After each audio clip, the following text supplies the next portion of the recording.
കൂട്ടിൽ സദാചാര കൊലക്കേസിൽ 5 പ്രതികൾ കുറ്റക്കാരാണെന്ന് കോടതി കണ്ടെത്തി. 1 മുതൽ 5 വരെയുള്ള പ്രതികളാണ് കുറ്റക്കാരാണെന്ന് കണ്ടെത്തിയത്. മഞ്ചേരി 1-ാം അഡീഷണൽ ജില്ലാ സെഷൻസ് കോടതി ജഡ്ജ് എം തുഷാർ 20-ന് ശിക്ഷ വിധിക്കും. 2016 ജൂൺ മാസം 27-ാം തീയതി രാത്രിയിൽ മങ്കടയ്ക്കടുത്തുള്ള കൂട്ടിൽ എന്ന സ്ഥലത്ത് താമസിക്കുന്ന നസീർ ഹുസൈൻ ഒരു സ്ത്രീ കൂട്ടിലുള്ള അയാളുടെ സുഹൃത്തായ ഒരു സ്ത്രീയുടെ വീട്ടിലേക്ക് പോയി. അവിടുന്ന് അദ്ദേഹം ഭക്ഷണം കഴിച്ചു. ഇരുന്ന് സംസാരിക്കുന്നതിനിടയിൽ ഏകദേശം രാത്രിയിൽ ഒരു 1:45 മണിയായപ്പോഴത്തേക്ക് ഈ കേസിലെ 8 പ്രതികൾ സംഘം ചേർന്ന് അവിടെ എത്തി.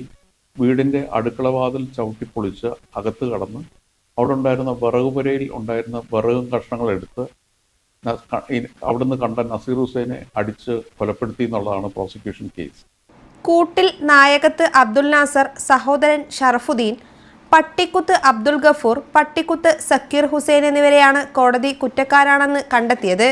6 മുതൽ 8 വരെ പ്രതികളായ ചെന്നൈക്കുന്നൻ ഷെഫീഖ്, മുക്കിൽ പീടിക മൻസൂർ, അമ്പലപ്പള്ളി അബ്ദുൽ നാസർ എന്നിവരെ കുറ്റക്കാരല്ലെന്ന് കണ്ട് വിട്ടയച്ചു.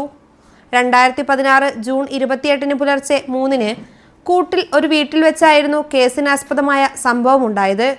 കൂട്ടിൽ കുന്നശ്ശേരി നസീർ ഹുസൈനെ അനാശാസ്യം ആരോപിച്ച് വടി, പട്ടിക, വടിവാൾ എന്നിവ ഉപയോഗിച്ച് സംഘം ചേർന്ന് മർദ്ദിച്ചു കൊലപ്പെടുത്തിയെന്നാണ് പ്രോസിക്യൂഷൻ കേസ്.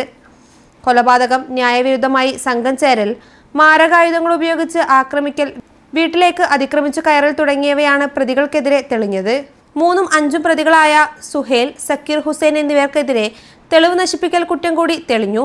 കൊല്ലപ്പെട്ട നസീർ ഹുസൈൻ്റെ സഹോദരൻ മുഹമ്മദ് നവാസ്, 2ാം സാക്ഷിയായ വീട്ടുടമ എന്നിവരുൾപ്പെടെ 70 സാക്ഷികളുള്ള കേസിൽ special public prosecutor PG Mathew 39 പേരെ വിസ്തരിച്ചു.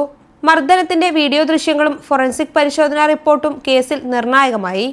പെരിന്തൽമണ്ണ CIമാരായിരുന്ന സിദ്ദീഖ്, സാജു K എബ്രഹാം എന്നിവരാണ് കേസ് അന്വേഷിച്ചിരുന്നത്. News bureau, Manjeri.